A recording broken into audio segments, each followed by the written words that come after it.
திரு மணிகண்டன், அதிமுகவுக்கு எதிராக ஒரு ஒரு அணியை கட்டமைக்கிறதும் அவங்களுக்கு செக் பாயிண்டாகவும் திரு அண்ணாமலை இங்க வந்திருக்காரு. பிஜேபி நிக்கிறது அப்படிங்கிறதா ரவீந்திரன் அவருடைய பார்வையா இருக்கு. இல்ல சார், முதல்ல சமூக வலைதளங்களும் ஊடகங்களும் அதிமுகவுக்கு எதிரான பல பிம்பங்களை உருவாக்க முயற்சிக்கிறது கடுமையான குற்றச்சாட்டு. ஏன்னா அதிமுகவின் முக்கிய தளபதியாக இருக்கிற மரியாதைக்குரிய எஸ்பி வேலுமணி பாஜகவில் இணைகின்றார்கள் என்று ஊடகங்களிலும் சமூக வலைதளங்களிலும் மிக கடுமையான விமர்சனங்கள்லாம் எழுந்தது. நேற்று முன்தினம் எங்க ஊர் பக்கத்துல 25,000 பேர் திரண்டர் மாபெரும் பொதுக்கூட்டத்தில் அவர் மிக அருமையாக பேசி போனார். அப்போ என்ன மக்கள் மத்தியில இந்த ஊடகங்களும் மற்றவங்க சொல்ல விரும்புறாங்கிறது அங்கே தெரியல.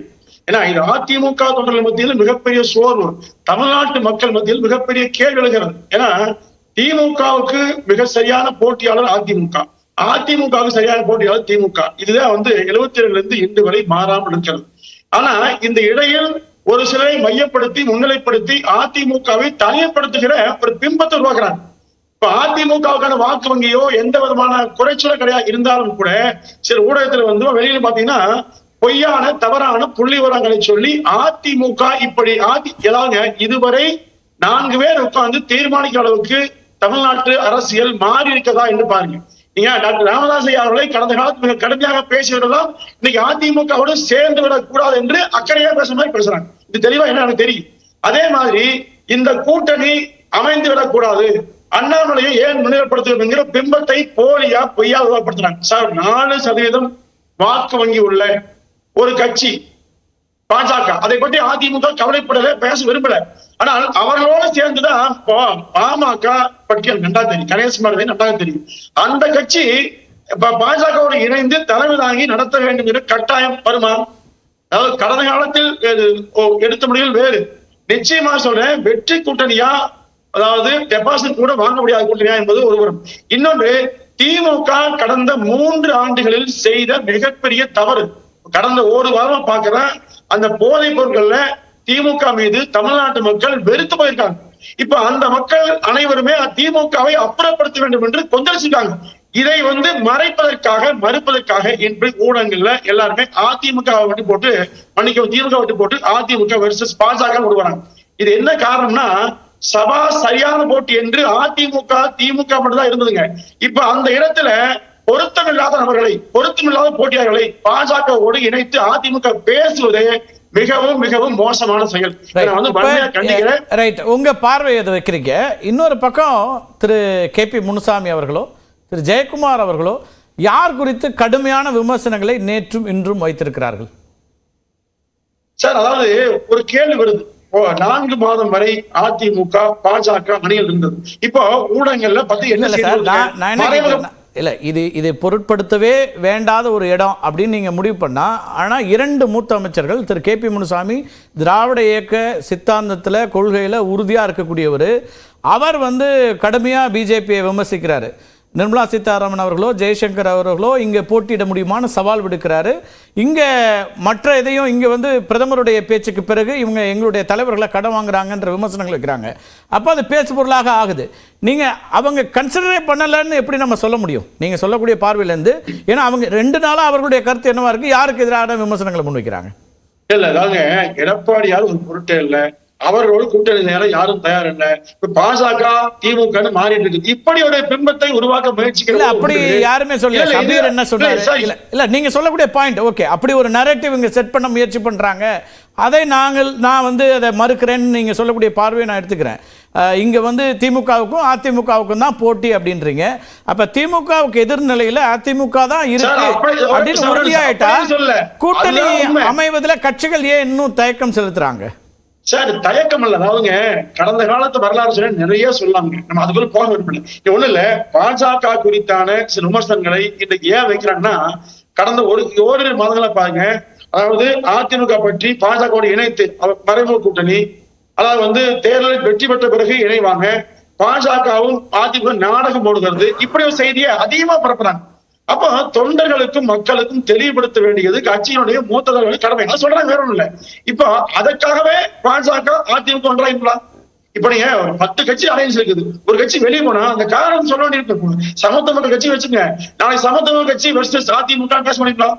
இப்ப அது வரல அரசியல் போட்டி. அரசியலில் தமிழ்நாட்டை பொறுத்தவரையில் அதிமுக திமுக இரண்டுக்குமான அந்த போட்டிங்கிற பிம்பத்தை உடைக்க வேண்டும். கூட்டணியை உருவாக்குவதில் அல்லது கூட்டணிகளுக்கு கட்சிகளை ஈர்ப்பதுல யார் முந்தி இருக்கிறாங்க அதை சொல்லுங்களேன்.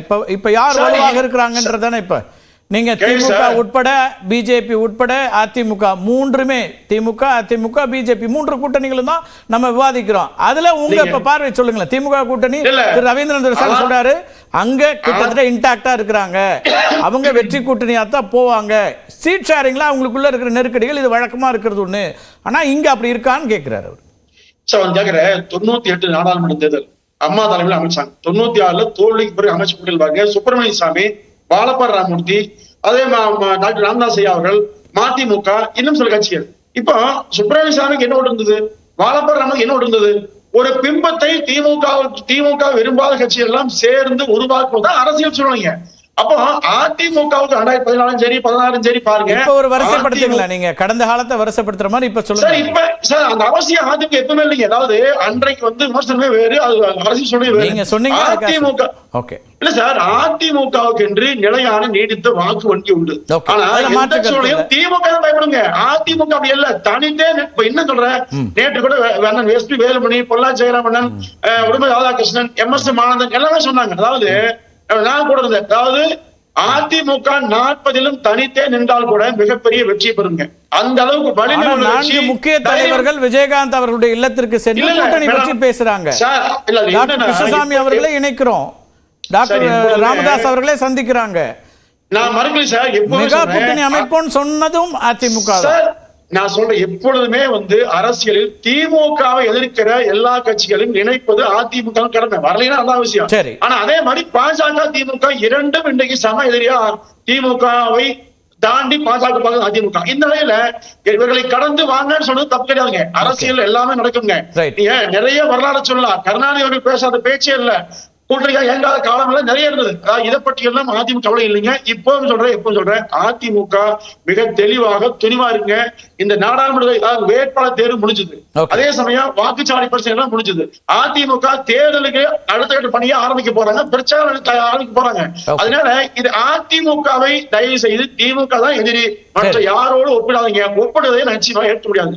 ஓகே ரைட், உங்க பார்வையை முன் வச்சுட்டீங்க. இங்க இருக்கிறவங்க அந்த மாற்று கருத்துக்களையும் முன் வைக்கலாம். அதுக்கு முன்னாடி திரு கணேஷ்குமார், இப்போ 2026 நம்ம கணக்கு பண்ணுது, அன்புமணி ராமதாஸ் அவர்களுடைய தலைமையில் ஒரு ஆட்சியை அமைக்கிறது அல்லது அந்த கூட்டணியை ஏற்கக்கூடியவர்கள் அப்படின்னு ஒன்று இருக்குன்னா, அப்போ திராவிட கட்சிகளோடு கூட்டணி இல்லை அப்படிங்கிற அந்த ஸ்டேட்மெண்ட்டும் இந்த தேர்தலில் பொருத்தி பார்க்க வேண்டியிருக்குமா? இதை எப்படி அணுக வேண்டியிருக்கு? அப்போ இல்லை, இந்த தேர்தலை பொறுத்தவரை நாங்கள் பொதுக்குழுவில் தெளிவாகவே சொல்லிட்டோம். ஏன்னா எங்களுடைய பலத்தை நாங்கள் அதிகப்படுத்தி நிரூபிக்க வேண்டிய காலகட்டத்தில் நாங்கள் இருந்துகிட்டு இருக்கோம். எங்களுடைய வெற்றியை பதிவு செய்ய வேண்டிய காலகட்டத்தில் இருக்கும்போது அதற்கு ஏற்பால் போல் தான் எங்களுடைய முடிவுகளும் எங்களுடைய கூட்டணி வியூகங்களும் இருக்கும்.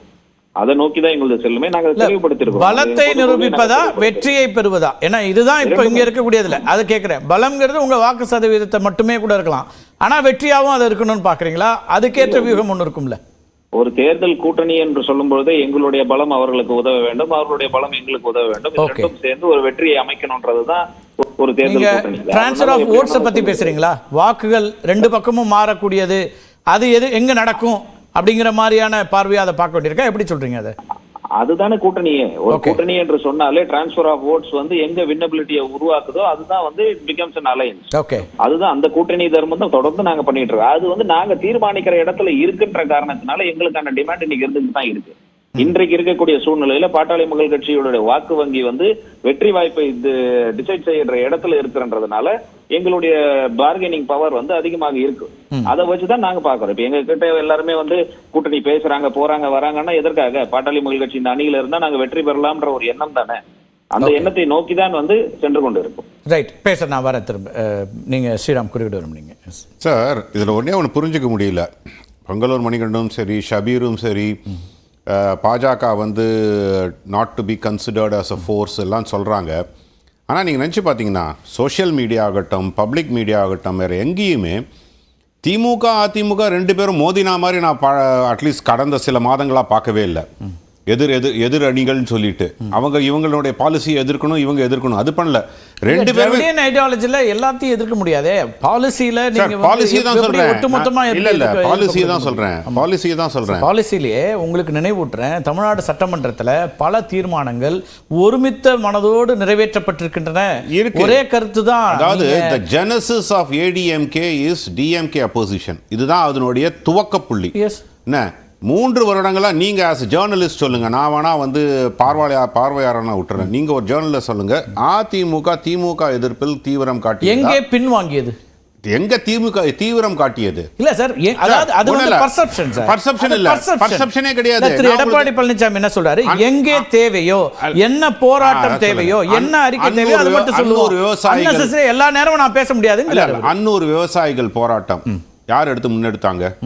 அதே மாதிரி ஆவினுடைய ஒரு இது டெண்டர் கொடுக்கிறது, இது வந்து ஒரு முக்கியமான விஷயம்.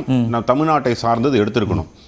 அதே மாதிரி பல விஷயங்கள் நான் ஒரு லைனா சொல்லிட்டே போகலாம். என்ன எதுலையுமே வந்து இவர்களுடைய அந்த தீவிரம் இல்லை. இப்ப ஜெயலலிதா அவர்கள் விட்டுருப்பாங்களா? நான் வந்து ஃபர்கெட் அபவுட், நான் வந்து பிஜேபி பண்றாங்கலாம் இல்ல.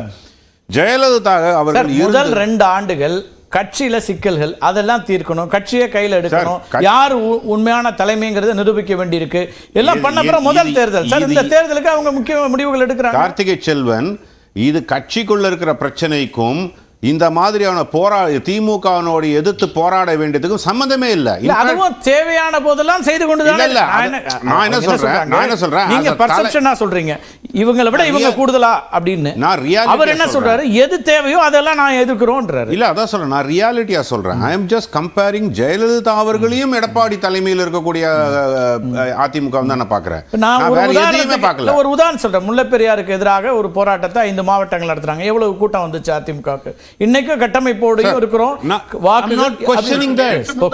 கட்டமைப்பு இல்ல தவிர்த்து போச்சுன்னா, என்னுடைய பாயிண்டே என்னன்னா 2014 ஜெயலலிதா அவர்கள் மோடியா லேடியான்ற வாக்கை தான் முன்ன வச்சாங்களே தவிர திமுக எதிர்ப்புன்றதே அவங்க என்னன்னா அந்த ஸ்ட்ராட்டஜி தேவைப்பட்டுச்சு. அந்த ஸ்ட்ராட்டஜி தேவைப்பட்டது. ஆனால் அதே 2016 பாஜக என்ன எதிர்பார்த்தாங்க, நம்ம தாங்க எதிர்கட்சின்னு நினைச்சாங்க. கடைசியில் அவங்க வந்து பிஜேபியை கண்டு கூட இல்லை அந்த தேர்தல் பிரச்சாரங்கள்லயோ மற்ற நேரங்கள்லயோ. ரைட், இப்போ இரு கட்சிகளுமே என்ன பண்றாங்க, பாஜக எதிர்ப்பு என்பதை ஒண்டிதான் நோக்கி போயிட்டு இருக்காங்க. அப்போ இந்த தயக்கமோ பயமோ இல்ல இந்த ஒரு டென்ஷன் இதுவோ எதுக்கு உங்களுக்கு? இதுதான் ஒரு முக்கியமான பாயிண்ட். சோ இல்ல இங்க இன்னொரு அம்சத்தையும் வைக்கிறாங்க. நீங்க பிஜேபி தமிழ்நாட்டில் வலுப்பெற்று வருகிறது, வலுவா இருக்கு அப்படின்னா எங்க தலைவர்களை நீங்க ஏங்க இரவல் வாங்குறீங்க, எங்க தலைவர்களை நீங்க ஏன் பயன்படுத்துறீங்கன்றாங்க. ஜெயலலிதா அவர்களையோ எம்ஜிஆர் அவர்களையோ புகழ்பாட வேண்டிய தேவை எங்க இருக்கு? எங்க படங்களை போட்டு தான் வாக்கு கேட்கணுமா அப்படிங்கிற கேள்விகளை அவங்க முன்வைக்கிறாங்க. அப்போ இந்த இடத்துல அதாவது ஒரு பிரதமர் அந்த ட்ரெடிஷன் தான் இங்க இன்னும் நிக்குதுங்கிறதா இன்டைரக்ட் மெசேஜ் சார். அப்போ காமராஜர் ஆட்சியை தருவோம் சொல்லிட்டு காங்கிரஸ் சொல்றது, திமுக காங்கிரஸ் எதிர்த்த போதும் சொல்றாங்க, அதிமுகவும் சொல்றாங்க, எல்லாரும் சொல்றாங்களே. அப்ப காமராஜர் ஆட்சி நல்லா இருந்தது. இன்றைக்கும் கூட ஸ்டாலின் அவர்கள் கலைஞர் ஆட்சியை கொடுப்பேன்னு சொல்லலையே, காமராஜர் ஆட்சியை தானே கொடுப்பேன்னு சொல்றாங்க. அப்ப என்ன கலைஞர் ஆட்சி காமராஜர் ஆட்சியோட சரியா இல்லன்னு அவர் ஒத்துக்கிறாரு, நீங்க வந்து விளக்கம் கொடுக்குறீங்களா? அப்போ ஒரு தலைவர்களுடைய ஆட்சி நல்லா இருக்கு அப்படின்றத சொல்றதுல ஒண்ணு தவறு கிடையாது. அது வந்து எதிர்கட்சிகளா இருக்கணும்ன்ற அவசியம், எதிர்கட்சிகளா இருந்தாலும் சொல்றது தவறு கிடையாது. நான் இல்லன்னு சொல்ல, என்ன கான்டெக்ஸ்ட்ல பேசுறோம், எந்த நேரத்துல பேசுறீங்க, எல்லாமே முக்கியம். இல்ல இப்போவும் சொல்றேன் சார், நாளைக்கே வந்து காங்கிரஸ் வந்து திமுகவில் கூட இல்லைன்னா கூட இவர்கள் காமராஜர் ஆட்சியை கொடுப்போம் சொல்றாங்க. இது என்னன்னா ஒரு மக்கள் மனசுல அது போய் சேர்ந்து இருக்கு, அதை யூஸ் பண்றாங்க.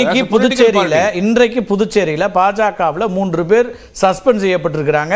ஜெயலலிதா அவர்களுடைய எம்ஜிஆர் அவர்களுடைய புகைப்படத்தை பயன்படுத்தியதுக்கு ஒரு பக்கம். இன்னொரு பக்கம் இங்க பிரதமர் அது உயர்வா பேசுறாரு.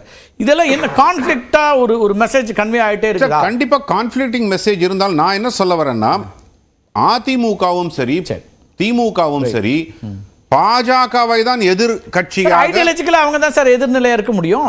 அப்ப ஷபீர் சொன்னது தப்பு தானே. பாஜகவுக்கு நடக்கிறது நாடாளுமன்ற தேர்தல் சார். நாடாளுமன்ற தேர்தலில் பிரதமர் அல்லது பாரதிய ஜனதா கட்சி ஆட்சி பொறுப்பில் இருக்கிறவங்க அவங்க தானே பேசுவாங்க. அதுதான் சொல்றேன். சரி, இந்த அளவுக்கு பேசுறாங்களே, ஏன் அதிமுக சரி இன்னும் மோடியை எதிர்த்து பேசவில்லை? ஓகே ரைட், இது ஒரு பெரிய क्वेश्चन. அவரும் இதுவரைக்கும் ஒன்னும் சொல்லல.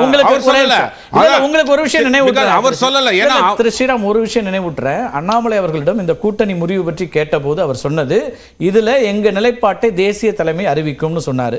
இதுவரைக்கும் தேசிய தலைமை ஒரு வார்த்தையும் சொல்லல. அதையும் கவனத்தில் எடுத்துக்கணும். கண்டிப்பா. எஸ். ஆனா அவங்க இருக்குன்னு சொல்லல, இல்லன்னு சொல்லல. சார் இல்ல சார், ஒரு கூட்டணி கட்சி நான் முடிச்சிட்டு போறேன்னு சொல்லிட்டாங்க. தேர்தல் வரும்பொழுது ஒரு எமிசரி கூட அனுப்பல. மூடிய கதவுகள் மூடியதுதான் 10 முறை சொல்லிட்டார் சார் திரு ஜெயக்குமார் அவர்கள். திரு கேபி முனுசாமி சொல்லிட்டாங்க சார். ஆனாலும் இன்னும் எல்லா கதவுகளும் திறந்திருக்குன்னு தான் சொல்றாங்க. அதனால தான் நான் முன்னாடி போன இதுல சொன்னேன் பாத்தீங்களா, எந்த ஸ்ட்ராட்டஜி எடுக்கிறாங்கன்ட்டு.